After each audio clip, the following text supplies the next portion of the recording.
والصلاة والسلام على نبينا محمد وعلى آله وصحبه وسلم أجمعين. ثم أما بعد، أيها الإخوة الأحبة، اعلموا بأن سوق الجنة قد قام، ولأن الله سبحانه وتعالى شاري منكم أنفسكم فهل أنتم بائعون؟ فإن رضيتم ببيع أنفسكم فاعلموا بأن الله سبحانه وتعالى قد وضع شرطا، وهذا الشرط هو إخلاص العمل لله سبحانه وتعالى. اجعل قلبك معلقا بالله سبحانه وتعالى. إياك أن تغتر بسلاح، وأن تغتر بعدد، أن تغتر بعدة.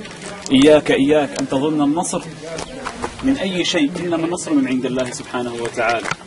الله سبحانه وتعالى قد طلب منكم أنفسكم، فإن أنتم بعتموه وأعطيتموه هذه النفس مخلصة له فإن الثمن الجنة. قال الله تعالى: إن الله اشترى من المؤمنين أنفسهم وأموالهم بأن لهم الجنة يقاتلون في سبيل الله فيقتلون ويقتلون. فهذا سوق الجنة قد قام، فأخلصوا العمل لله سبحانه وتعالى. واعلموا يا أيها الأحبة بأن الجنة، أبواب الجنة تحت ظلال السيوف، أبواب الجنة تحت ظلال السيوف. فهؤلاء الصحابة قد قاموا يوم أحد وقالوا: اللهم خذ من دمي اليوم حتى ترضى. كان الصحابي منهم يقول: اللهم خذ من دمي اليوم حتى ترضى.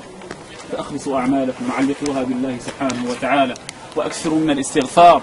قال الله تعالى: وما كان قولهم إلا أن قالوا ربنا اغفر لنا ذنوبنا. يا أيها الأحبة، استغفروا الله سبحانه وتعالى، واستحضروا عظمة الله سبحانه وتعالى في عملكم. وما كان قولهم إلا أن قالوا ربنا اغفر لنا ذنوبنا وإسرافنا في أمرنا وثبت أقدامنا. اسألوا الله سبحانه وتعالى الثبات، اسألوا الله سبحانه وتعالى الثبات. ربنا اغفر لنا ذنوبنا وإسرافنا في أمرنا وثبت أقدامنا وانصرنا على القوم الكافرين، إنه إن ينصركم الله سبحانه وتعالى فلا غالب لكم.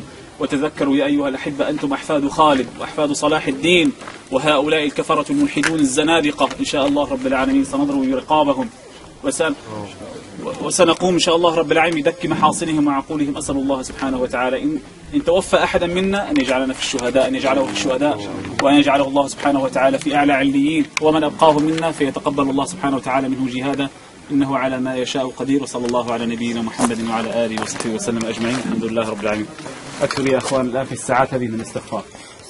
استغفر الله وأتوب إليه، استغفر الله العظيم. من هذه الألفاظ يا أخوان علق قلبك مع الله سبحانه وتعالى كي تدخل وأنت قلبك صافي. هذا القلب يجب أن يكون صافي مع الله سبحانه وتعالى. أسأل الله سبحانه وتعالى أن يجمعنا في مستقر رحمته، إنه على ما يشاء قدير. اللهم انصرنا عليهم ومكننا منهم ومكننا من رقابهم. آمين آمين آمين.